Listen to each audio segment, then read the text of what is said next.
You are welcome back to my channel, Master Baba's Comedy TV. You are welcome. If you have not subscribed to this channel, please subscribe before we go.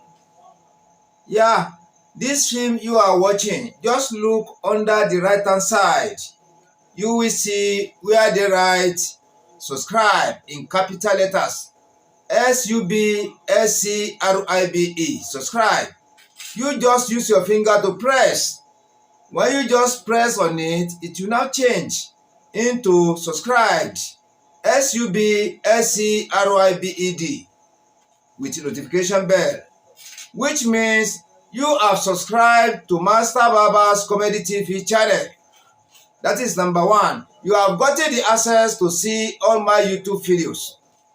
That is number two. Number three, as soon as I release my video into my YouTube channel, either 1, 2, 3 or more, you are going to be the number one to see it. Please subscribe.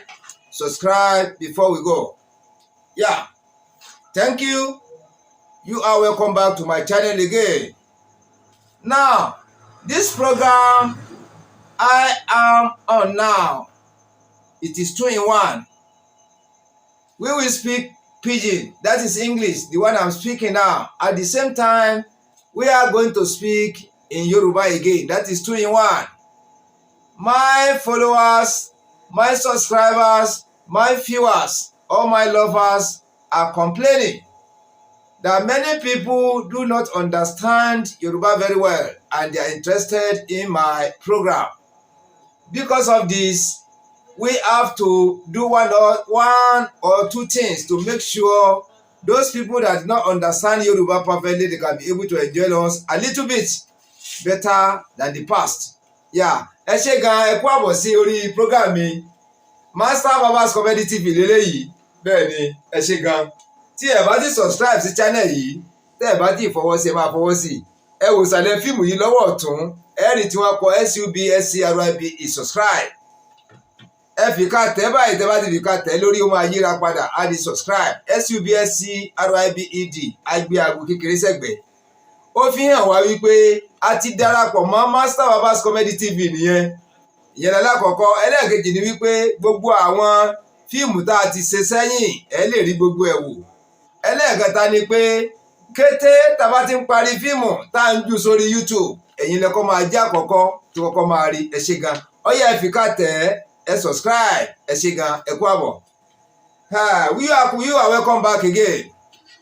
This is Master Baba's Comedy TV. Our topic for this program today is 5 things that parents do to turn their child or children into thief. Try to understand me very well. 5 important things. You see my hand? 5 important things that parents or the parents do or the guardian do to turn their child or children into thief. And I will explain one by one. Yeah, let's keep patient. Ẹ ṣé gan, gẹ́gẹ́ bí ohun tí à ń sọ lọ, ètò talẹ́ òní yìí tá à ń ṣe lọ́wọ́, àkọlé rẹ̀ ni ìdí 5 pàtàkì tí òbí tàbí àwọn òbí tàbí alágbàtọ́ tí a fi ń sọ ọmọ wọn tàbí àwọn ọmọ wọn di olè nínú ilé tàbí níta. Bẹ́ẹ̀ ni, ó lè yà wá lẹ́nu, ẹ má jẹ́ kó yà wá lẹ́nu. Ọ̀pọ̀lọpọ̀ nǹkan ni àwọn òbí máa ń ṣe tí a máa ń lérò wípé a fi ń kẹ́ ọmọ ni. Àwọn nǹkan kọ̀ọ̀kan wà tí àwa òbí, àwọn alábòójútó, ìdá bàbá ni, màmá ni tàbí alábòójútó tí a máa ń ṣe fún àwọn ọmọ láti wípé a fi ń kẹ́ wọn láì ní mọ̀ pé àwa là ń fi ọwọ́ ara wa lọ́nà kéékèèké fi sọ àwọn ọmọ àbáwọn ọmọ wa di olè. Bẹ́ẹ̀ ni, you are welcome back again. This program now we are doing is based on the 5 points that the parents or the guardians do to their children or to their child to systematically turn their child or children into thieves. Yeah, at times when you watch in the matrimonial home, the husband, the wife, the child or the children. So we are training this our child or children in order to become somebody better in life, to be able to stand on his or her own, to be able to feed his or her own, to be able to take up the parents when they are grown and matured.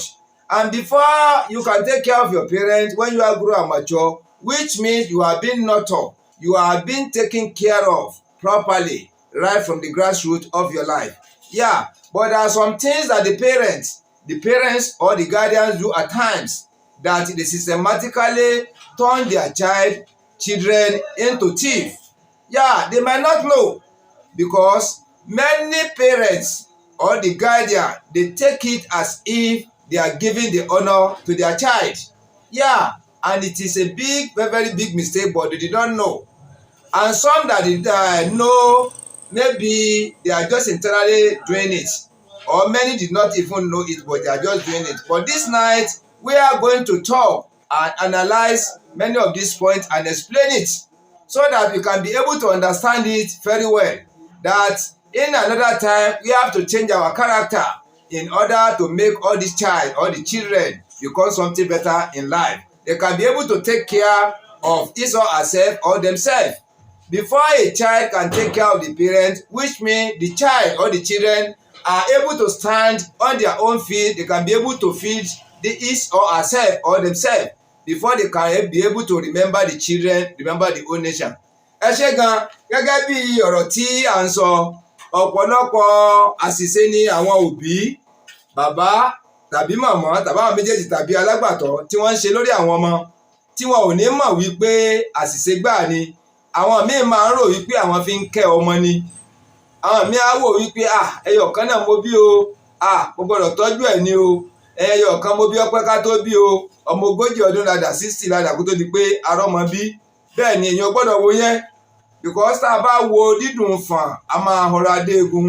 Tá a bá wo ìyà tí a jẹ lórí ọmọ tàbí lórí àwọn ọmọ, ohun tó tọ́ nígbà míì a ò ní lè ṣe o, a ò ní lè ṣe. Dẹ̀ wọ́n ní kékeré la ti ń pẹ̀ka ẹ̀ka àrókò, tó bá ti dàgbà tán ẹbọ ló máa ń gbà lọ́wọ́ ẹni. Àwọn nǹkan kéékèèké tó yẹ ká kọ́ mọ, tó yẹ ká jẹ́ kí wọ́n mọ̀, kẹ́kọ̀ọ́ yìí ó ti mọ́ wọn lára láti kékeré, kí wọ́n ti mọ ọ̀tún sósì, kí wọ́n mọ tó dáa sí tí ò dáa, kí wọ́n mọ olè sí tí wọ́n ń pè ní èèyàn rere. Bẹ́ẹ̀ ni tí a bá kọ́ wọn láti ìpìlẹ̀, tó bá di pé wọ́n ti dàgbà tán tó jẹ́ pé ìwà míì ni a fi kọ́ wọn tí àwa ò dẹ̀ mọ̀ pé ìwà yẹn ò dáa, tàbí pa àmọ̀ gan pé àfi ń kí ọmọ náà ni pé yóò padà change. Tá a bá ní yóò change, tá a bá ní yóò gbọ́rọ̀ sí wa lẹ́nu tó bá dàgbà, tí kò bá change nǹkan tí ìwà yìí bá ń peléke sí nínú rẹ̀ àbí nínú wọn. Ṣé mọ̀ wípé agbára wọn kọ́ mọ́ nìyẹn? Then tí agbára òbí, màmá tàbí bàbá tàbí alágbàtọ́ tí kò bá ti ká ọmọ mọ́, tí ò bá ti ká ọmọ mọ́, tó bá ti di wípé wọ́n ń bá ọmọ sọ̀rọ̀, ọmọ ń jánu, wọ́n ń pàṣẹ fọ́mọ, ọmọ ò má ṣẹṣẹ, wàhálà dé nìyẹn o, wàhálà ti dé nìyẹn. What I'm trying to say again is that at times in matrimonial home, where the mother, the father, the child or the children are living, so some parents do take care of their child, that is over taken care of. They value the child so much because they say they have stayed for 40 or 50 years after they are married, before they are able to get pregnant and born this child or the children.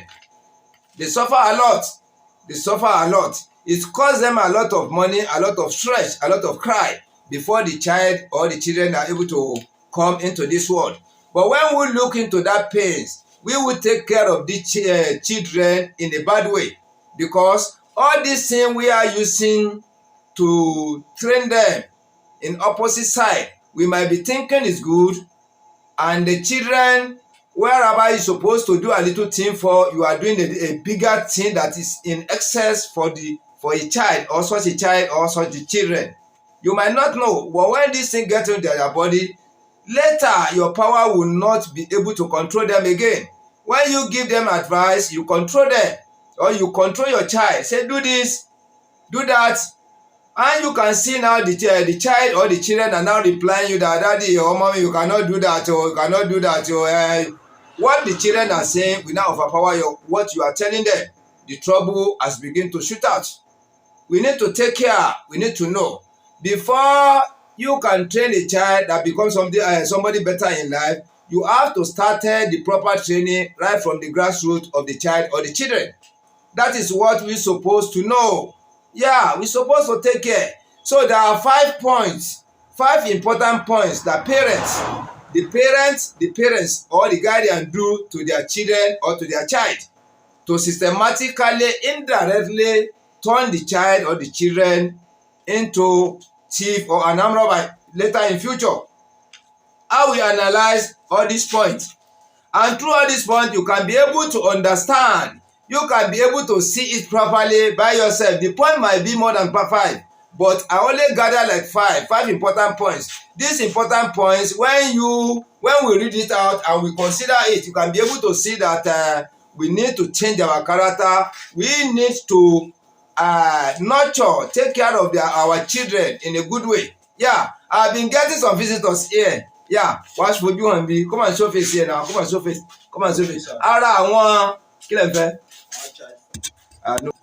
So ẹ kú àbọ̀ ẹ̀yin olùgbọ́ mi, ẹ̀yin olólùfẹ́ mi, ẹ̀yin subscribers mi, ẹ̀yin viewers mi.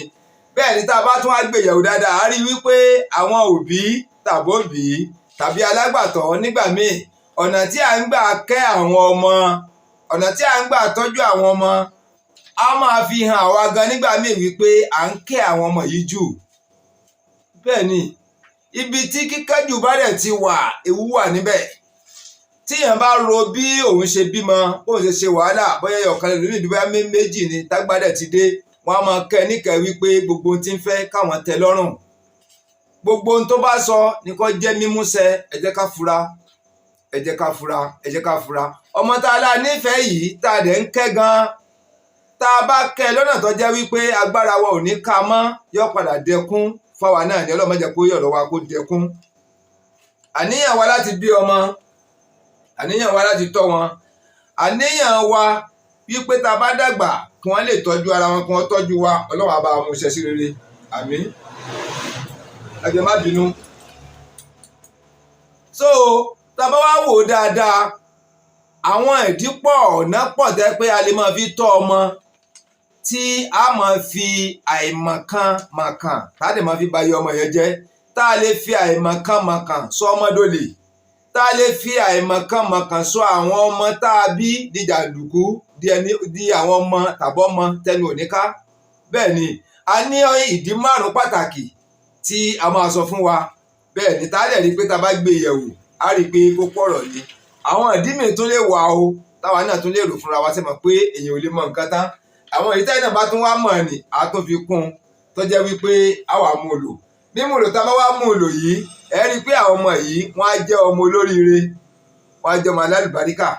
Bẹ́ẹ̀ ni, wọ́n á wá wúlò fúnra wọn, because tá a bá ń ṣàdúrà pé Ọlọ́run jẹ́ kí ọmọ ó sinmi, kọ́mọ ó tọ́jú mi lọ́jọ́ alẹ́, a kọ́ gbàdúrà fọmọ gangan náà. Torí àwọn òbí àkínsàbà rántí àárín yẹn, Ọlọ́run jẹ́ ọmọ ìyọ́ tọ́jú mi lọ́jọ́ alẹ́ o. Àdúrà gbọ́dọ̀ kọ́kọ́ wà fọmọ. Ọmọ tí ó tọ́jú òbí ẹ̀ lọ́jọ́ alẹ́, àkọ́kọ́ ni wípé kọ́lọ́run kó fún lálàáfíà tẹ̀mí gígùn, kọ́lọ́run kó fún ní làákàyè tó péye, kọ́lọ́run kó fún ní ẹ̀mí sùúrù, ẹ̀mí ìtẹríba téèyàn fi lólé ayé tí fi lálùyọ. Lẹ́yìn ìgbà yẹn náà wá ni wípé gbogbo ohun tó bá ń dáwọ́lé nílé ayé, kọ́lọ́run bá kó máa gbà fún un, kó máa bá a ṣe láṣeyọrí, kó má ṣàṣetì, kó máa ṣàṣeyege. Láti bí eléyìí lọ́mọ ti di ọmọ ńláńlá, làwọn ọmọ ó ti di èèyàn ńláńlá. Láti bí wọ́n bá ti di èèyàn ńláńlá ni wọ́n ti máa tọ́jú àwọn òbí títí òbí á fi dàgbà, á darúgbó, á fi wọ́n lẹ̀ sáyé, á tọ́jú, ó ti tún ojú òbí ẹ̀ ṣe, á tún ẹ̀yìn ṣe ju iwájú lọ. Bẹ́ẹ̀ ni, you are welcome back again. What I'm trying to say is that there are some ways that the parents or the guardian are training their child or children that they might not even know that the way they are training him or her or them, it might lead them to become tout. It might lead them to become thief. It might lead them to become an armed robber in future. But some parents did not know. Some parents knows, but they ignore. So now you want to analyze all these points out. 5 points. You might be getting more than 5 in your own mind, or no more than 5. But these 5 important things you want to say. Anything you know pertaining to it again, you can add it again to make sure you are making use of it in your own home, so that you can be able to use it to train your child, to train your children to better standard level in future. And before a child can take care of the parent in future, there are some things we have to do for the child first. A child cannot just be born today and be taking care of their children now, the parent now, or the guardian.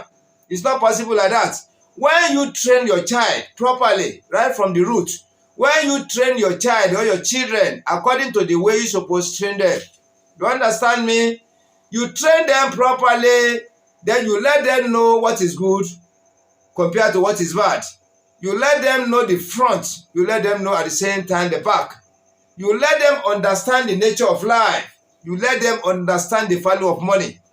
You let them understand the nature of the environment they are, the type of the parents that born them or that born him or her. So when you let them know this thing, you let them know right from the youth the way you can handle things properly, the way you can handle money, the way you can handle motor, you can take care of the properties in the house, the way you can eat. Yeah, you cannot just say my parents are rich because they have plenty of food in the house. You just cook anyhow. You cook plenty of food that 3 or 4 people cannot even finish in 4 days. When you take it today, tomorrow you take it, you throw away, you throw the remaining to the dustbin. Think of the people that are not getting anything to eat. These are the way. So before you can think of say your child will take care of you at the old age, you have to take care of the child properly, right from the grassroots. You have to train the the children, according to the way, according to the standard. You have to train them so that they can be able to take care of them first, because something important. That is number 1. Before they now remember you, when you are old, they can be able to take care of you very well.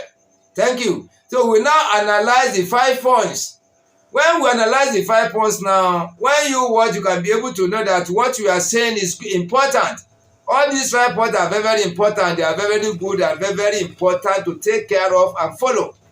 Anyone you know again, you add it up again, you make use of it at your own. Ẹ ṣé gan, ẹ̀yin tí ẹ ń wò wá, ẹ dákun ẹ má bínú sí wa pé èdè méjì là ń sọ papọ̀. Ìfẹjọ́sùn ti dé ni wọ́n tẹ̀ mí láago. Kíkẹ́ Master Babas Comedy TV, kí ló dé?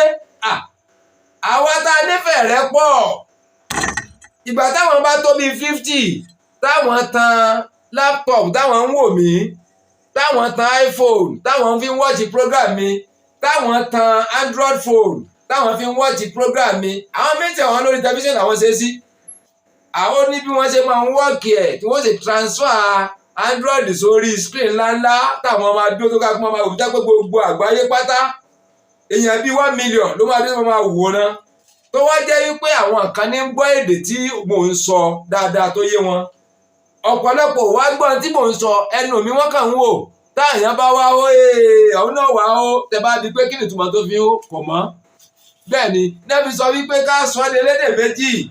Bó fẹ́ ká pẹ́ àti ẹ̀lẹ́ máa ṣe program tá a ṣe tán pátápátá ní English, ká máa ṣe lẹ́ẹ̀kọ̀ọ̀kan, ká máa fi English kún.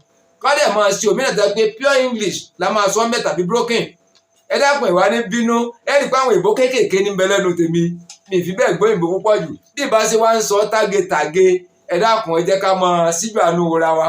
Ká sì máa wò ó wòye pé gbogbo wa ń kẹ́kọ̀ọ́ ni. Gbogbo wa ń kẹ́kọ̀ọ́ ni. Kò sí tíṣà níbì kankan. Èmi ò ń ṣe tíṣà o. Mo kàn lóore ọ̀fẹ́ wípé mò ń rìkọ́dù ara mi ẹ̀ ń wò ni. Ọpọlọ yín ju tèmi lọ.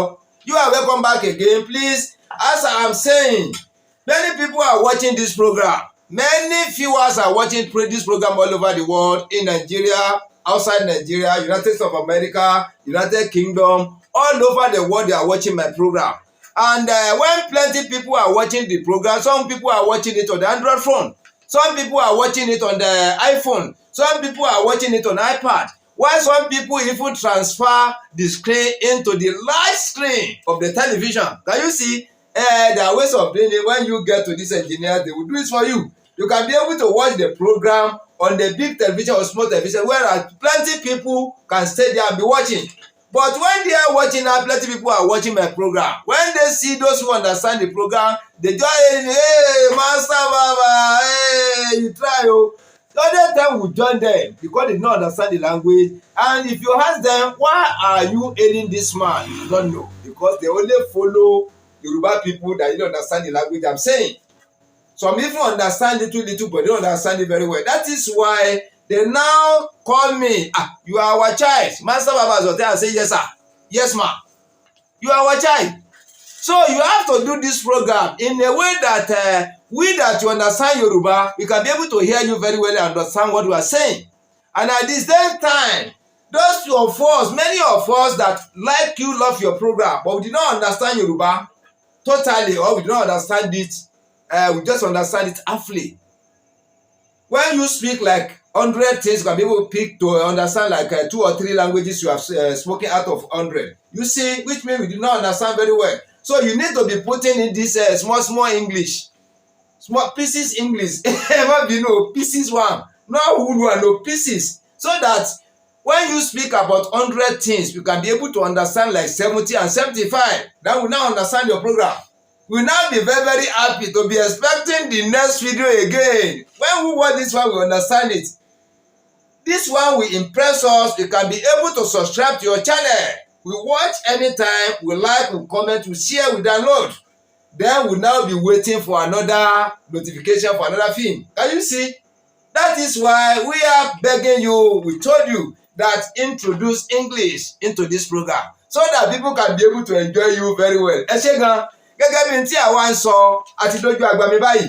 Ìdí 5 pàtàkì tí àwa òbí máa ń ṣe àṣìṣe rẹ̀ lórí àwọn ọmọ tó lè fà á kí ọmọ tàbí àwọn ọmọ kágbára ọmọ ka wọn mọ́ tàbí kágbára ọmọ ka kéde kan náà ló máa yọjú o, tàbí kí ọmọ padà di olè kó máa gbé nǹkan, tàbí kí ọmọ padà di ìgárá tàbí pátá tọwọ́ òní ká, tàbí kó ọmọ ó di ọ̀daràn pọ́nbélé ó di wanted.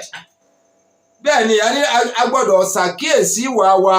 Àkọ́kọ́ ni wípé ibi táwọn máa ń kówó pamọ́ sínú ilé ṣèfù wa. Ẹ jẹ́ ká tẹ́tí o, òbí tó bá jẹ́ òbí rere a lè ti ṣàṣìṣe yìí sẹ́yìn o, ẹ jẹ́ ká ṣàtúnṣe. Tá a bá dẹ̀ ṣe àṣìṣe sẹ́yìn, ẹ jẹ́ ká tún para mọ́ dáadáa. Àwọn ọmọ ò fi bẹ́ẹ̀ gbọ́dọ̀ mọ gbogbo ibi tá à ń kówó sí. Kò dáa, àwọn kéékèèké kò dáa, torí pé ọpọlọ wọn kò tí ì sọjí dáadáa, làákàyè wọn ò tí ì pé, ìmọ̀ wọn ò tí ì dọ́gba dáadáa.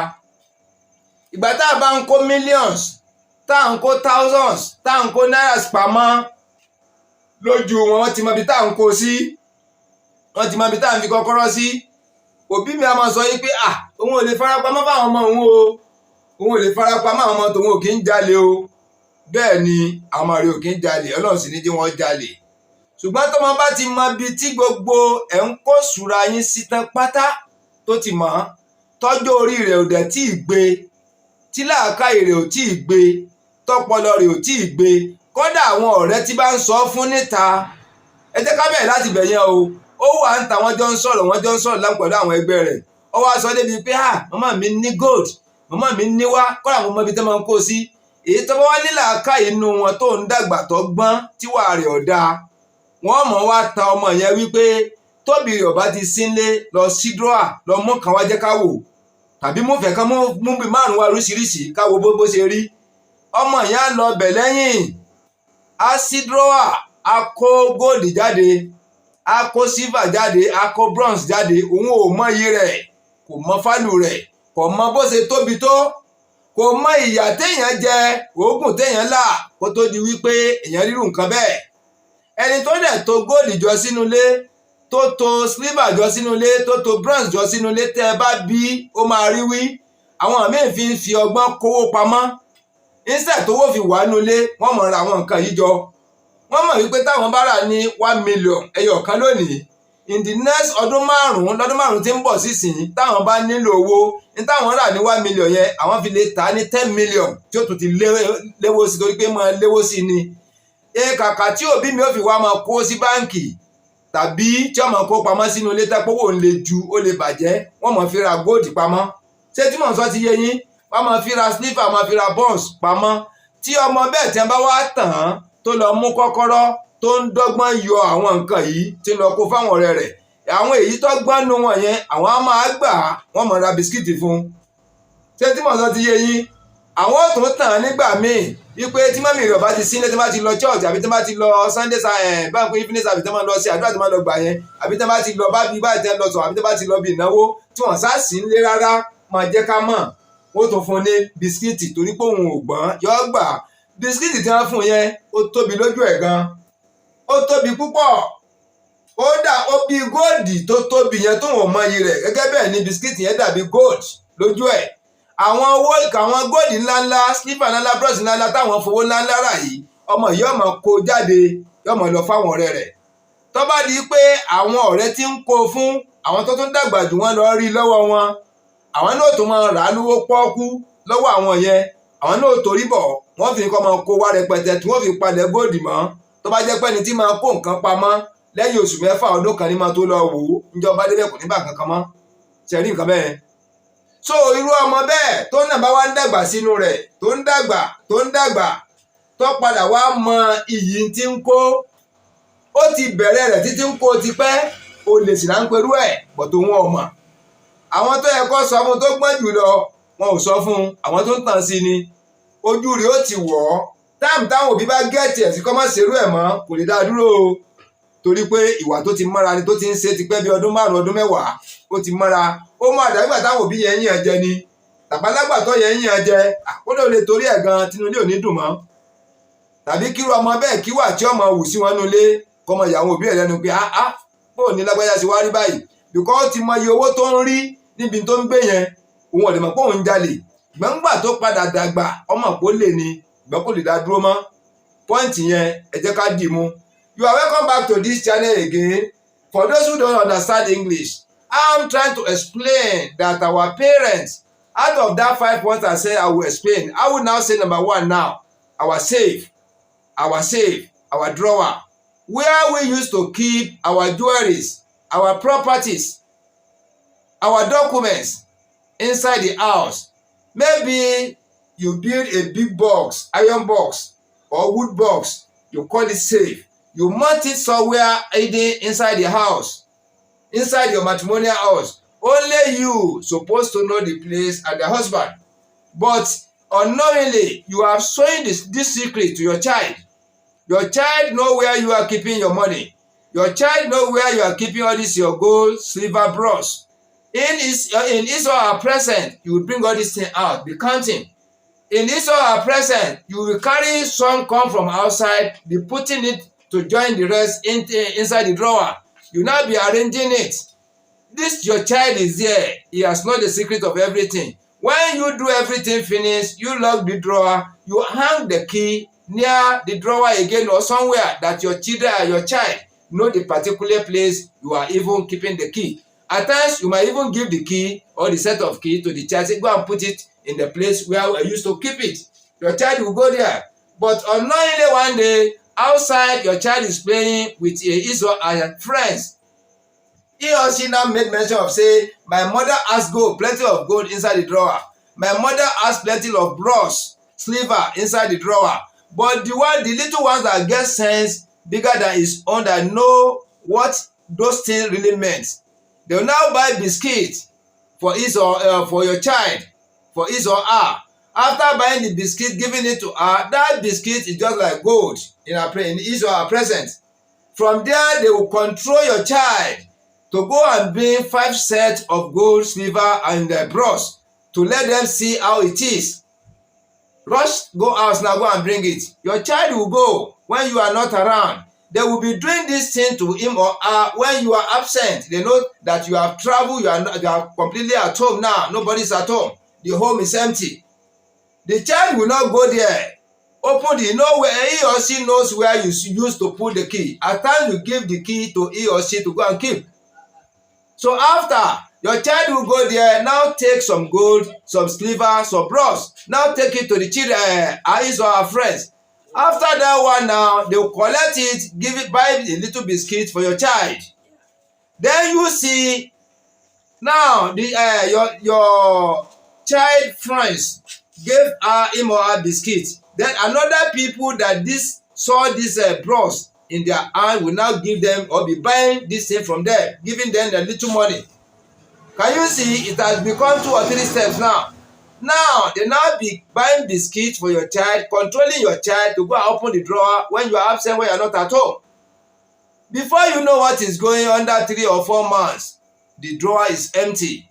All the properties you have using billions of naira to gather. And why reason you are keeping this thing? It's not, it get a purpose. It's not just you are just keeping it there. Some people used to keep money in the house. It get times. When time reach now, the money may devalue. It may spoil.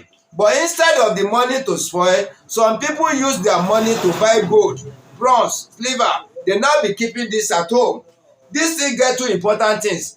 Number 1, the silver, the gold, the bronze cannot spoil easily. That is number 1. Secondly, what you buy today, So as I am saying, many people used to buy this thing in order to keep their money safe in future. What they use almost 100,000 to buy now, 100,000 naira. After 10 or 15 years now coming advance, they may sell this thing thrice or twice of the money they bought it. That is a big gain for them. But with the head of not training the child very well properly right from the beginning of this child, before you know what is going, before the time reach that you will sell this property, the thing just cross your mind one day. Let me go and check this property where I kept it in the drawer. You now open the drawer, you made the drawer empty. Yeah. Apart from that one, even if there's little inside the drawer, you now want the child. You are my child. I cannot kill you. I cannot wound you. I cannot put you in jail. You are the only child we have. So you have done a mistake in the past. Please, we are begging you in the name of Almighty God. Don't do anything pertaining to this again. Don't take all this thing out to give your people again, to give your friends. But this thing has become part and parcel of character in this child. He has been doing this thing more than 10 years. It has become part and parcel. It is what he's doing many times. He or she cannot control himself again. Apart from that, when people giving her the money, little money biscuits to bring this thing out, he or she will follow them past more than the parents. That is what we need to think again. Anywhere you keep the safe, keep it out of reach of children. Yeah, that is number 1 point. Gẹ́gẹ́ bí a ṣe ń sọ lọ, ìdí ẹlẹ́ẹ̀kejì tí ó tún wà nílẹ̀ ni wípé tá a bá wò dáadáa láti tọ́mọ kó ṣoríire, a ní láti mú ọ̀pọ̀lọpọ̀ nǹkan ṣe o. Pocket money, owó àpò tá a máa ń fún ọmọ, owó oúnjẹ. Ẹ jẹ́ ká ṣe àtúnṣe lórí ẹ̀, ẹ jẹ́ ká ṣe àgbéyẹ̀wò dáadáa lórí rẹ̀. Ọmọ tẹ́ jẹ́ pé bóyá 100 naira ńlọ yẹ kó máa gbà lówó oúnjẹ tí ó tó jẹ, tí ó tó mu. Nínú 100 naira yìí, ó tún lè ṣẹ́kù díẹ̀ sí lọ́wọ́ tí ó mú wálé pé mọ́mì, dádì, ó kù owó díẹ̀ lọ́wọ́ mi tàbí alágbàtọ́. Ṣùgbọ́n torí pé ọmọ yìí nìkan la bí, torí pé ọmọ yìí nìkan ní ń bẹ lọ́wọ́ wa, tàbí wọ́n sì lè pọ̀ kọjá wípé òní ń gbọ́dọ̀ wa, àwọn yòókù ti lọ skul àbí àwọn yòókù ti lọ bòmíì tẹ́ ń gbọ́dọ̀ ọ̀dọ̀ àwọn ẹbí tẹ́ ń gbé. Kí mo fẹ́ fàyà bí kan jẹ́ pé ibi tẹ́ ti ń ṣiṣẹ́ àwọn ti lọ gbé bẹ́ẹ̀, èyí tó wà lọ́wọ́ wa yẹn àwa ń tọ́ nítọ́ wípé à ń kẹ́ ẹ, à ń fi hàn wípé a fẹ́ràn rẹ̀, à ń fi hàn níhàn wípé gbogbo tó ń bá ń fẹ́ láàmọ̀ ṣe fún ọ, kọ́dà àmọ̀ ṣe ju bó ṣe ń fẹ́ lọ. Bóyá ojú ọmọ pọ́n wa kó tó di pa bímọ, ẹ má jẹ́ ká fìyẹn wò ó, torí wípé ọmọ tí 100 naira yẹ kó fi jẹun tẹ́ ń fún 500 naira lẹ́yìn ìgbà tó bá jẹun tán títún ná ìnákúnà. Ẹni tí ò tí ì máa ṣiṣẹ́ tó ń bọ àwọn ọ̀rẹ́ rẹ̀ lówó, ẹni tí ò tí ì máa ṣiṣẹ́ táwọn ọ̀rẹ́ rẹ̀ ti fọkàn balẹ̀ wípé tó bá ti dé owó ti dé nìyẹn, ẹni tí ò tí ì máa ṣiṣẹ́ tí ò tí ì mọ ibi tọ́rí ń bọ́rùn rè táwọn ọ̀rẹ́ rẹ ti gbẹ́kẹ̀lé wípé òní ń tán ṣòro àwọn. Ẹlòmíín bẹ òbí rẹ fún lówó àwọn wá fi pamọ́. Wọ́n lè tó 10, wọ́n lè tó 20, wọ́n á ṣe mítìnì, wọ́n á ṣèpàdé lẹ́yìn rẹ̀. Tó bá ti dé ẹ má sọ pé ẹ lówó lọ́wọ́ o, ẹni pé kò sówó ni ó kálukú máa complain pé kò sówó. Tó bá dẹ̀ ti dé lóòótọ́ ó kálukú máa fúnra jọ ni pé ebi ń pa wọn, kò sí nǹkan táwọn fẹ́ jẹ. Tó bá bá wọn sọ̀rọ̀ wọ́n lè ní dákun fi wálẹ̀ jàre, àwọn tá a ti jẹun látàrí tẹ́bi ń pa gbogbo wa bí bàtà wà nínú àwẹ̀ ní tálẹ̀ sínú àwẹ̀. Wọ́n ti mọ̀ pé tó bá ti dé owó ti dé. Tàbí kán ra àwọn nǹkan tó fẹ́ràn bíi bisikíìtì bíi sweet tìrẹ́bọ̀ wọ́n á rà á fún un. Tí wọ́n bá so wọ́n ti fọkàn balẹ̀ lórí ẹ̀, wọ́n ti fọkàn balẹ̀, ọkàn wọn ti balẹ̀ wípé bàbá olówó àárín àwọn nìyẹn tàbí màmá olówó. So láti kékeré ní ti ń ná owó, ní ti ń ná àpà, ní ti ń jẹ oúnjẹ àpà, ní ti irú rẹ̀ tó bá dé skul tàbí ó bá dé ta tí bí wọ́n ti ń ṣe fàájì tàbí wọ́n ti jáde lọ bí wọ́n ti ń ṣeré, òun máa dúró bí ọba ni wọ́n wá yí i ká, òní ọmọ pàṣẹ fún wọn torí tí wọ́n gbà lọ́wọ́ rẹ̀. Kíní tó bá wá ń bá a lọ tẹ́ ẹ bá ní owó ọmọ wà lọ́wọ́ yín lọ bẹ́ẹ̀ tó dàárín kan tóbi gan ò lówó mọ́, kí lẹ rò pé irú ọmọ bẹ́ẹ̀ máa dà? Ẹgbọ́n tí mo sọ yẹn o, kí irú ọmọ bẹ́ẹ̀ máa dà? You are welcome back again. Yeah, what I'm trying to say now, second point, when you are training your child, it might be only one child or many. Let's start from one. You want to give him or her feeding money. Yeah, pocket money. Then this child, as you look at the age, look at him or her stature. How much can take care of this one for going to school in a day? Maybe it is 200 naira. Because he or she is the only child you born. He or she is the only child you have. You want to take care of this child in a way that you want him or her to know that you love her. You love him or her. You want him to believe that he or she is the only child you have. Anything he or she wants, you must do it for her under must. Can you see? Whom you supposed to give 100 naira every day, you are giving this child 1,000 naira to school every day. And when this child come back now, he come back with empty pockets. And you did not care, you did not mind. Small child, you are giving a small child 300 naira, 500 naira, 1,000 naira to school under 4, 5, 6 hours. When this child come back, nothing. And you still cook at times, put food inside better cooler, you give it to him or her to take to school. You still give him or her 1,000 naira. You continue doing this. When you think the money in your hand will last, suddenly, unexpected, you broke. No money again. Do you think this child will agree? You have opened the mouth, you have exposed this guy or the child into the life of spending money recklessly. So it is not easy to control such a child again. You are systematically turning the child into a thief. Can you see it? We need to take care of our child, but not the way you do it. Do it in a way that this child will have proper brain to maintain money. Yeah, thank you.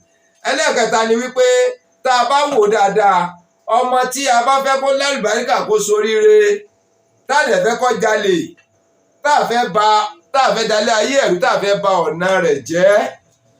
Àwọn nǹkan tá à ń gbéyàwó pọ̀, èèyàn gbọ́dọ̀ fi bí pa ọmọ o. Èèyàn gbọ́dọ̀ fi bí pa ọmọ. Gbogbo orú ẹ̀ṣẹ̀ tó bá lè wù kí ọmọ ó ṣẹ̀, ó ní ọ̀nà tíyàn lè gbà fi bá ọmọ wí. Ó ní ọ̀nà tíyàn lè gbà fi tọ́mọ. Kájẹ̀ kó ṣe tí ọ̀dà ká gbà kó ṣẹ̀ lóòótọ́. Lọ sílé kéwú o, kò lọ. Lọ sílé ìwé, kò lọ. Ẹran níṣẹ́ tí ó fi jíṣẹ́ yẹn dáa, ó ba sẹ́yìn jẹ́. Ẹ wá wò pé má wọ́rì, á fèbí pa ọ́ ni, orí ẹ̀ tí ò pé yẹ, á padà pé. Ó yẹ ká ẹ fún lóúnjẹ àárọ̀, ẹ fún. Ó yẹ ká ẹ fún lóúnjẹ ọ̀sán, ẹ fún. Débi wípé ńgbà tí tẹ́bi hàn lè mọ̀ gidi, ó padà fọ́ wíńdò tó jáde. Ṣé mọ̀ pé wàhálà ti ń bẹ̀rẹ̀ nìyẹn? Ìgbèbí bá fẹ́ pa ibi tẹ̀ tí mọ́. Bágbára ẹ bá ka láti balẹ̀kùn jẹ́yọ́ jáde o, tàbójú wíńdò, tàbí kó fọ́ sílì gan, kó gbòkè jáde. So a gbọ́dọ̀ ṣàkíyèsí gbogbo tó bá lè wù kọ́mọ wa kó ṣe fún wa, gbogbo ẹ̀ṣẹ̀ tó bá lè wù kó ṣẹ̀, ẹ má jẹ́ ká fi ebi han ọmọ lémọ̀. Ẹ má jẹ́ ká fi ebi tọ́ ọmọ wípé bébí bá pa orí ẹ̀ máa pé orí ẹ̀ tó dàrú yẹn bébí bá pa ẹ́ dáadáa ọpọlọ ẹ̀ máa tò ní tó máa padà já sí kò ní dá o. Irú ọmọ bẹ́ẹ̀ tó bá ráyè jáde ẹ̀ náà ó bá ṣe ń to pọ́ìntì yẹn bọ̀, ọmọ tẹ́ ẹ̀ ti ń fún lówó tó ju agbára ẹ̀ lọ tó wá ráyè jáde tẹ́ ẹ febi pa, kò sí tí ò lè dánwò ń ta, kò sí tí ò lè gbé. So àbá rẹ̀ lórúkọ jẹ́, aborúkọ ẹbí yẹn jẹ́. Ó tún yẹ ká gbé yẹn náà ká gbé yẹ̀wò. Ẹ jẹ́ ká ṣàkíyèsí àwọn òbí. We are welcome back again. What I'm trying to say is that if you want to train your child, you want your child to become somebody better in life, don't use hungry to wire your child. Hungry is not part of the training. Yeah, when somebody do wrong, when your child do something bad, you send him or her message, he or she perform wrong. You send he or she to school, he or she did not go. You send he or she to Arabic school, he or she did not go. He or she now come back. You want to punish her. You don't punish your child, you discipline. What do I mean by punishment? What do I mean by discipline? When you punish somebody, you might be given that person. So what do you mean by punishment and discipline? Punishment is giving somebody an hard work to do within a certain period of time to he or she to finish it. Can you see? But discipline, when you discipline somebody, you let that person understand the nature of the offense he or she has committed. That is number one. Secondly, you let that person know. You let that person understand that what you have done is wrong. You are liable to a discipline. Because when somebody do something of this nature and you do not go under this kind of discipline, you might be thinking what you have done is right. Yeah. So therefore, you might give this person discipline. And the kind of discipline I'm saying, maybe they used to give them handwriting in the school. Try to understand me very well. Handwriting. They used to write a page every day. You now give him or her another special book. This handwriting you used to write, you now copy it into your own pen, into your own book. You give it to him or her. You used to write a page in a day. But today, it is a discipline. I want to give you discipline today. You have to write 100 pages. The child will now say, which time will now he or she will now finish this one? I sit down there. Or go to the lecture room, the study room inside your house. He or she go there. He or she carry the notebook, carry the biro, carry the eraser, the necessary things. He or she now stay there, writing. The more he or she is writing, is adding gain, is gathering knowledge into his brain, his or her brain, systematically. So when times comes now, later you now begin when this somebody is mature and he or she has changed the character. When something happen wrongly again, you say, I will give you this money. But say, hey, I really understand it. You are using systematically to build my brain. Can you see? He or she has offended you, did something wrong, but you now discipline him or her in a way to add progress into his or her brain. Can you see? He or she might hate you in the beginning, but later, when he or she realizes the brain is developing, is gathering, the brain is advancing, from there, he or she will be praying for you in future. Try to understand it. That is another point too. Let's take note. So gẹ́gẹ́ bí a ti ń bá a lọ, tá a bá tún gbé yẹ̀wò ìdí ẹlẹ́ẹ̀kẹrin tí ó fi yẹ wípé ó yẹ ká mójútó ọmọ wa tàbáwọn ọmọ wa dáadáa, ká má tọ́ ọmọ ní ọ̀nà tó jẹ́ wípé àwọn ọmọ yóò fi ya ìgárá, yóò fi ya ọlọ́ṣà lọ́jọ́ ọ̀la, ni wípé ó yẹ ká jẹ́ kí ọmọ wa kọ́mọ títóbi owó. Ẹ jẹ́ kó yé wa o. Ó yẹ ká jẹ́ kí ọmọ tá a bí kọ́mọ bówó ṣe tóbi. Ó yẹ kí ọmọ tá a bí ká jẹ́ kọ́mọ wàhálà téèyàn máa ṣe kíyàn tó lè kówó jọ. Ọmọ tá a bí tá à ń tọ́, ó yẹ ká jẹ́ kọ́mọ béèyàn ṣe ń ná owó. Ó kàn lè máa ra nǹkan bó ṣe wù ẹ́. Ó kàn lè máa ra nǹkan bó ṣe rówó. Ó yẹ ká fi hàn wípé béèyàn ṣe lè náwó rìn. kódà ìgbà míì wà tó yẹ kó o ṣe nǹkan kan síbì kan o gbọ́dọ̀ ronú kó o tó ṣe é. Ó yẹ ká jẹ́ kó mọ títóbi owó, pé bí èèyàn ṣe ń rí owó kì í sọ̀nà tó rọrùn. Owó èsè tí èèyàn máa ní confidence lórí rẹ̀ pé torí mi lọ́la jẹ́ kí n nílé yìí nàkúnà. Tó bá lọ́nà tó ti ń rí yẹn tó máa ṣí lọ́la tó bá dí tó rówó yẹn mọ́, èyí tó ti nànàkúnà yẹn ò lè rí mọ́. So ọmọ tá a bá bí láti kékeré ló ti yẹ ká ti máa ṣí títóbi owó hàn. Bẹ́ẹ̀ ni bí wọ́n ṣe ń ná owó, bí wọ́n ṣe ń lo owó, bí wọ́n ṣe ń tọ́jú owó. Kódà àwọn míì máa ra kóló kékeré fọ́mọ wọn. Wọ́n á ní pé ọ̀dà owó tí mọ́mì Síkírá bùn ẹ́ lánàá yẹn, àbí àwọn dáàdì tí wọ́n wá láti chọ́ọ̀chì wa, owó tí wọ́n bùn ẹ́ yẹn, ọ̀ya mú 20 naira ń bẹ̀ lọ́ra kóló, lọ́ra kóló ya fi sínú ẹ̀, àwọn náà wọ́n ní kó fi sínú rẹ̀. Táìlì omi bá tó bùn ẹ́ lówó, o ti fi pamọ́ nìyẹn. Owó yẹn tó bá di December, wàá lè mú owó yẹn jáde, níwọ̀n bá fowó kun, wàá ra aṣọ, wàá ra bàtà, wàá ra àwọn aṣá kàǹkánlẹ̀ fún lóríṣiríṣi. Inú tiẹ̀ náà wá dùn, owó yẹn wá fi pamọ́.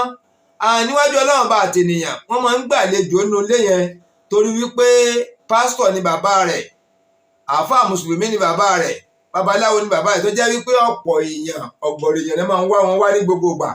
Bàbá rẹ̀ jẹ́ èèyàn tó dáa, ìyá rẹ̀ jẹ́ èèyàn tó dáa, òun náà wọ́n torí àwọn òbí rẹ̀ wọ́n nífẹ̀ẹ́ rẹ̀. Kò sẹ́ni tó wá wọn wá tí ó máa lọ tí ò ní bò ní nǹkan. Tí wọ́n bá ti wá bò ní nǹkan torí pé wọ́n ti fi ìlànà kọ́ra kóló kó máa fowó pamọ́ kọ láti kékeré. Bẹ́ẹ̀ ni abẹ́ẹ̀ sì ni máa fowó sí ọkọ̀ àbòbìrì ọ̀bá sílé kó tó fowó pamọ́ síbi ajá kó àwọn náà pé mọ́mì dádì sọ́mọ́ ẹnìkan wá tọ́jọ́ rẹ̀ ọ̀rẹ́ yín tó wá lánàá yẹn lẹ́ẹ̀kan yẹn, ìgbà tí wọ́n lọ tẹ́yìn tí wọnú ilé wọ́n fún mi ní iye báyìí òní yìí, mọ́mì rẹ̀ á lọ fi sínú kóló, ṣé kí n lọ fi sínú kóló mi á lọ fi sí, mọ́mì aṣọ máa fi ra ọ, bàtà máa fi ra ọ. So wọ́n ń kọ́ ọ lọ́gbọ́n láti fowó pamọ́ nìyẹn. Kéèyàn fi owó pamọ́ dìgbà ebi, kéèyàn fowó pamọ́ dìgbà tí ò ní sí, kéèyàn fowó pamọ́ dìgbà tó wó wúlò gan tí ó dùn ún lò tí lílò rẹ̀ ó níyì, téèyàn ó fi ṣe nǹkan tó wojú rí tó bójú mu tí ó mú ògo èèyàn ga.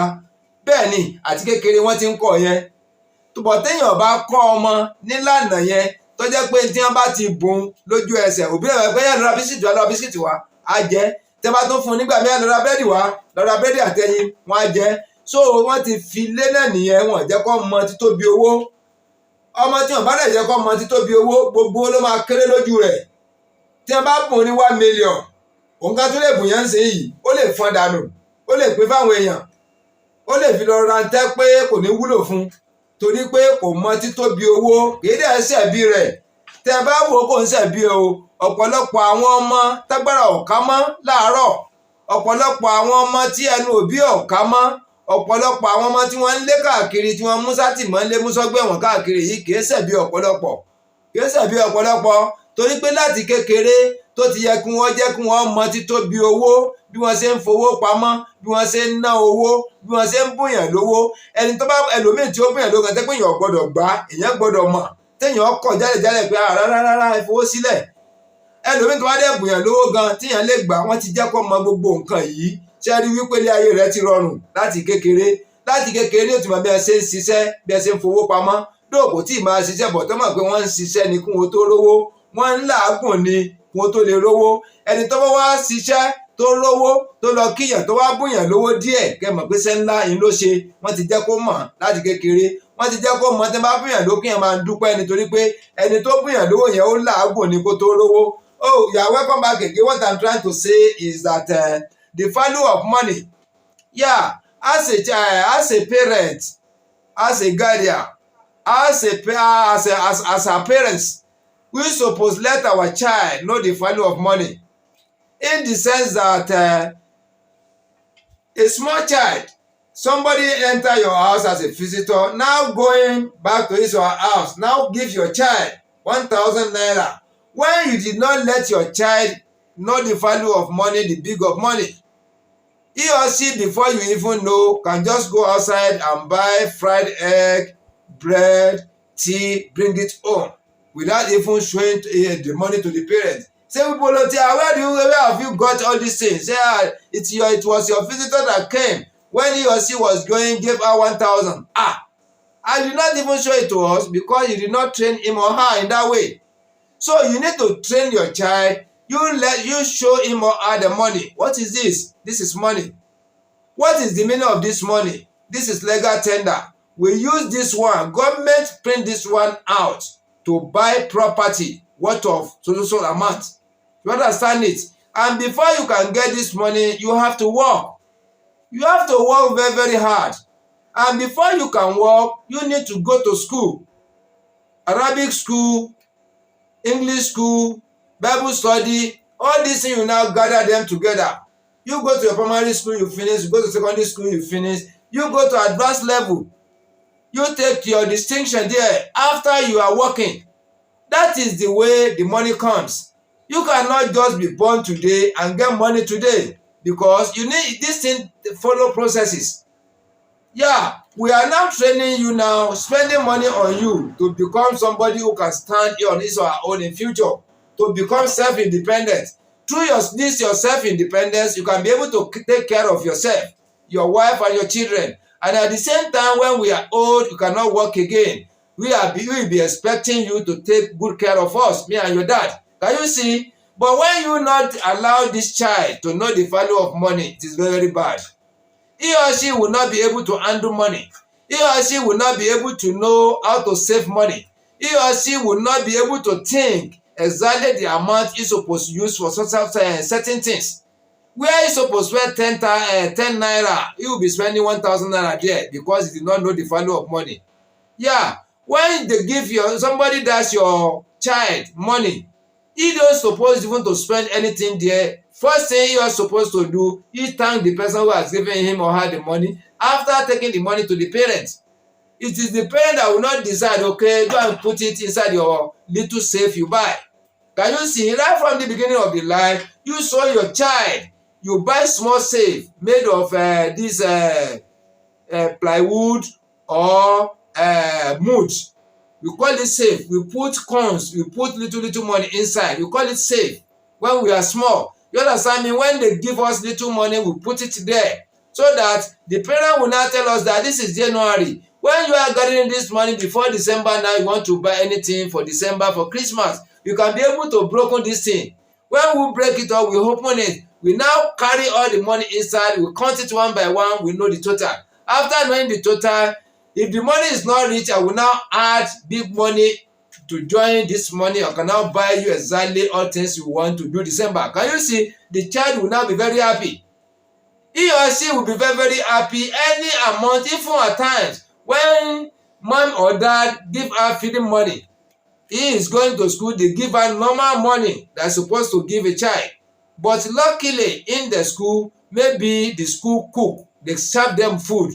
He or she did not spend that money. Now take it home again. Say, mommy, see what has happened in the school.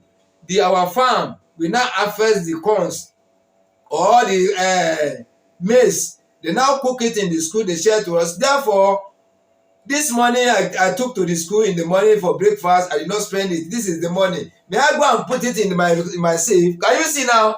The sense are now developed because he know that if the money is with him or her, he may spend the money to buy another unnecessary things. Now will now be seeking advice from the mom or dad. Say, mommy, please, can I go and keep the money myself? Say, go and keep it. Go and bring it. If we bring it, I'll put it in our place. She or she will put it there. And now take it back to where you keep it.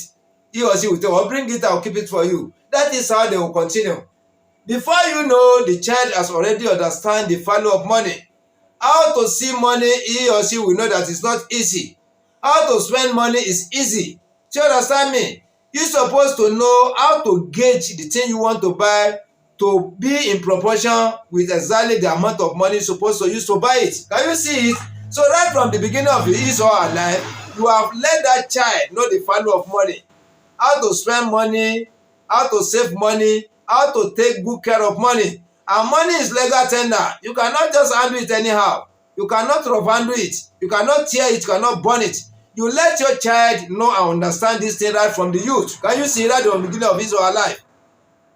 So, parents, the guardian have to take note of this. If you want your child to become somebody better in life and take good care of you at the old age, you have to monitor the child very well right from the beginning of his or her life. The monitoring, good monitoring of this child from his or her life, from the beginning of his or her life, it is where one would determine how this child will take good care of you when you are old, or when both of you are old. Yeah. Ẹ ṣe gan gẹ́gẹ́ bí etí à ń bá bọ̀, ìdí ẹlẹ́ẹ̀karùn-ún ni wípé tá a bá wò dáadáa, àwọn òbí, ọ̀pọ̀lọpọ̀ òbí, pàtàkì jùlọ àwọn mọ̀mọ́ wa, ẹ má bínú torí Ọlọ́run o, because òótọ́ ọ̀rọ̀ là ń sọ. Master Abbas Comedy TV, òtítọ́ ọ̀rọ̀ pọ́nbélé lèmi máa ń gbé jáde ń bí. Ẹnu mi ò fì láti sọ òtítọ́ ọ̀rọ̀, kò dẹ̀ sẹ́ni tá lè sọ òtítọ́ ọ̀rọ̀ sí. Ibi tọ́rọ̀ bá fì sí ẹ jẹ́ ká sọ. Ọ̀rọ̀ eléyìí ọwọ́ àwọn mọ̀mọ́ wa ló fì sí jù. Ọwọ́ àwọn mọ̀mọ́ wa ló fì sí jù.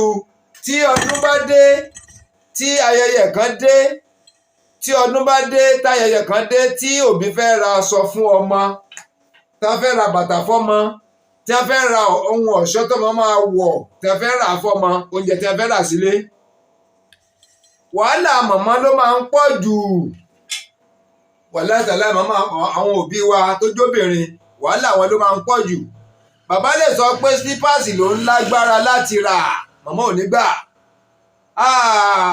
Ìyá Sunday ó ti ra tàwọn ọmọ rẹ̀, búùtù lọ́rà fún wọn 3,000 lọ́rọ̀ ẹyọ kọ̀ọ̀kan, ọ̀rà tẹ̀gbọ́n rẹ̀ 10,000, àwọn wà ra slippers 200 naira fọ́mọ, bó ní kíníkíní. So tí mò ń gbìyànjú láti fàyọ ni wípé àwọn òbí wa tó jẹ́ obìnrin, ó máa ń wù wọ́n ká pé ntọ́ wọ́n jù lágbàáyé ní kó máa wọ́n máa lò. Gbogbo wọn ni, kò yọ ẹnìkan kan lẹ̀, gbogbo wọn pátápátá. Bẹ́ẹ̀ ni, bọ́tẹ́ bá wo àwọn ọkùnrin tún máa rò wípé ọdún la fẹ́ ṣe lọ́tùnla, àmọ́ tó sọdún tán. Ìmílẹ̀ ọjọ́ kejì tó bá ti parí ọdún ni wọ́n wọlé school, that's what school fees. Tààrà ìwé lọ́pọ̀lọpọ̀, tààrà gbogbo ẹ̀ lọ́pọ̀lọpọ̀. Tó bo ni ká ti rówó tá a bá ná gbowó tá ń gbọ̀ ọdún, ṣùgbọ́n inú mi dùn nísìnyí báyìí, ó ti yé àwọn mọ̀mọ́ wa. Bẹ́ẹ̀ ni, ó ti yé àwọn mọ̀mọ́ wa dáadáa. Ọ̀rọ̀ ayé John mo kọ́ sọ yẹn, ó ti yé wọn sìn. Àwọn mọ̀mọ́ gan ló máa takú mọ́ àwọn ọmọ lọ́wọ́ wípé kí ni, ṣé pa bàbá yín ni, ṣé fòkùn fún bàbá yín lọ́rùn pa ni.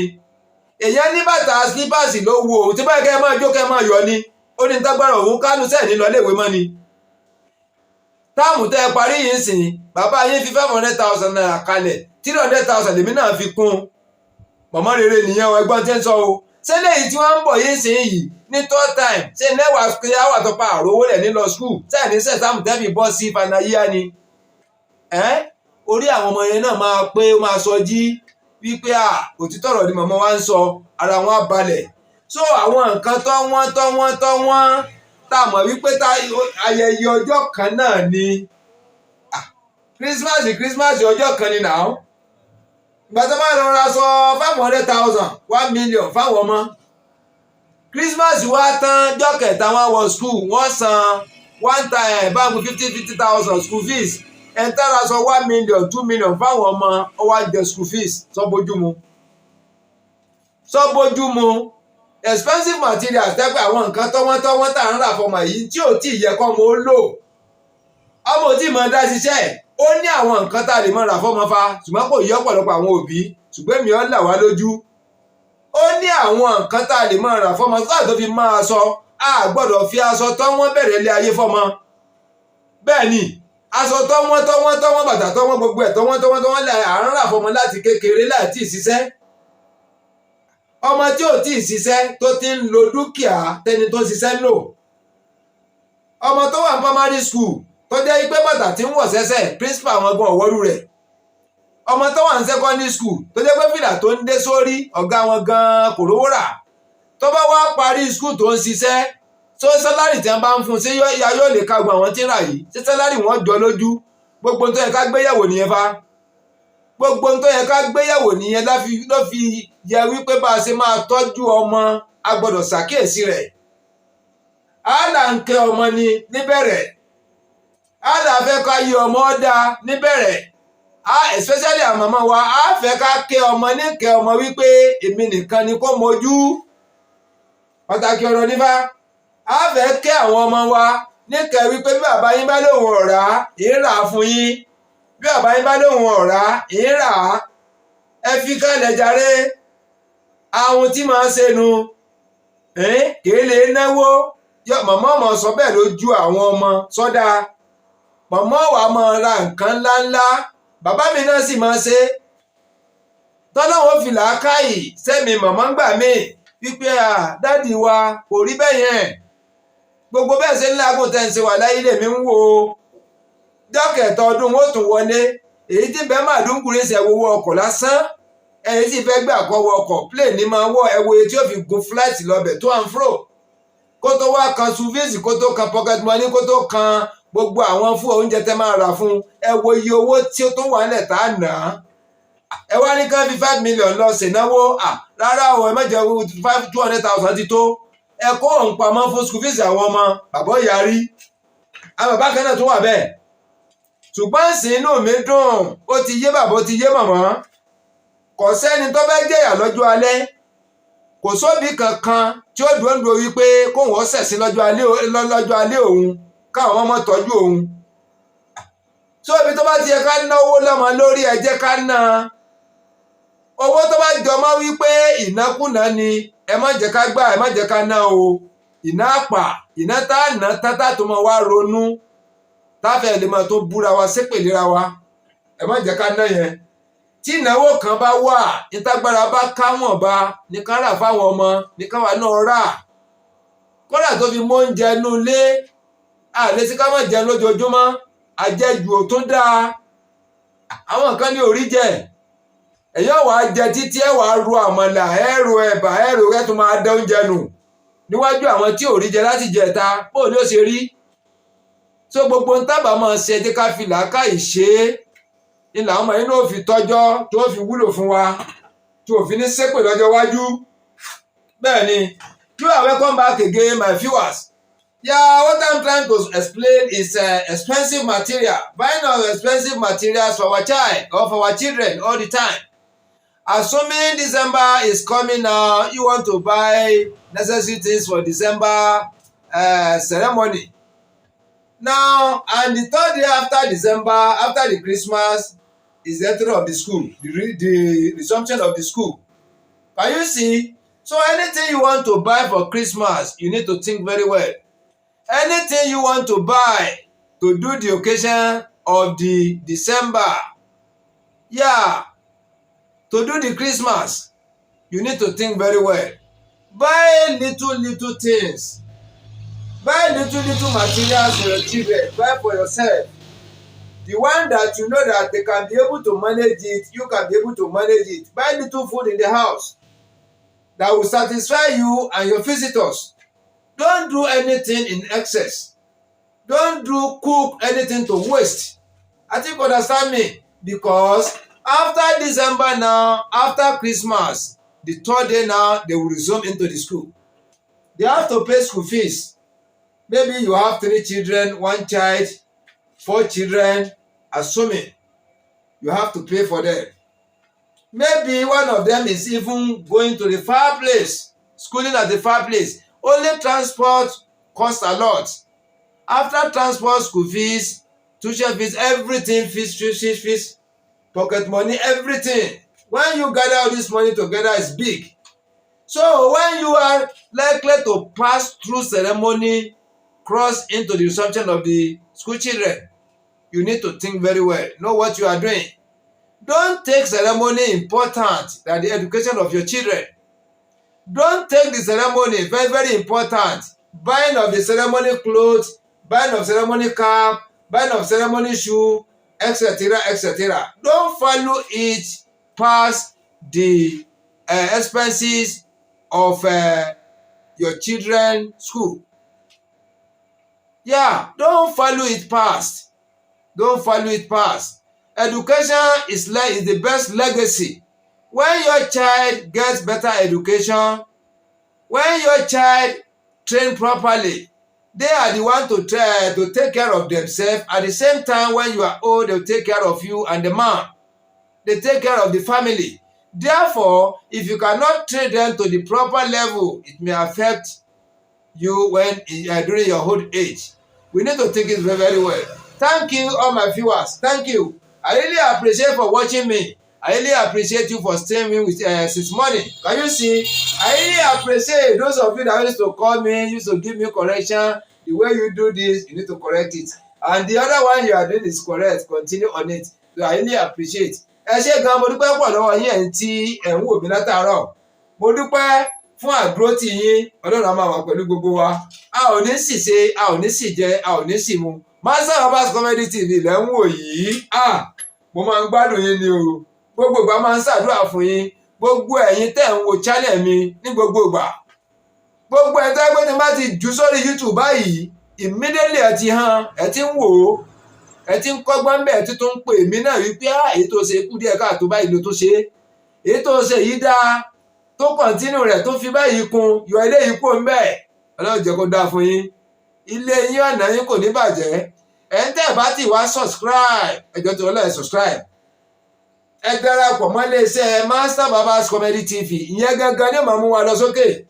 Ẹ jẹ́ ká máa pọ̀ sí i ní. Ẹ jẹ́ ká máa pọ̀. Ọwọ́ àtún fíìmù yẹ ìwòsàlẹ̀ rẹ̀. Ẹ rí tí a kọ subscribe SUBSCRIBE. Ẹ fi ká tẹ̀ báyìí. Tẹ́ ẹ bá ti fi ká tẹ̀, á wá paradà, á di subscribe. Á wá gbàgbó kékeré sẹ́gbẹ̀ẹ́. Ẹ ti darapọ̀ mọ́ wa nìyẹn. Gbogbo fídíò tá a ti ṣe sẹ́yìn, ẹ lè máa rí. Gbogbo fídíò tá a ti ṣe, ẹ lè máa rí. Èyí tá a bá tún wá ṣe tán tá a jù sórí YouTube gbàrà. Ẹ̀yin làkọ́kọ́ tó kọ́ máa rí ẹ ṣé gan, ilé ayé wò ní bàjẹ́. I really appreciate from everybody. I really appreciate. Thank you, thank you, thank you, thank you. God bless you all. God bless you all who have been staying with me since listening to my program. And those of you that used to watch my program, call me at the end of the program for special advice. To correct me in certain ways. Say this one you are doing minus this one. This one you are doing plus this one. This one you are doing exactly continue with it. I used to appreciate. I used to appreciate. God be with everybody. Thank you, thank you, thank you, thank you. Ẹ ṣé gan, ẹ ṣé lọ́pọ̀lọpọ̀. Ẹ tún máa retí òmíì tó tún le ju eléyìí lọ. Ẹ tún máa retí òmíì tó tún máa kọ́ wa lọ́gbọ́n ju eléyìí lọ. Àwọn ò sinmi àsùn nítorí tí náà ni Ọlọ́run á wà pẹ̀lú wa. Ẹ ṣé.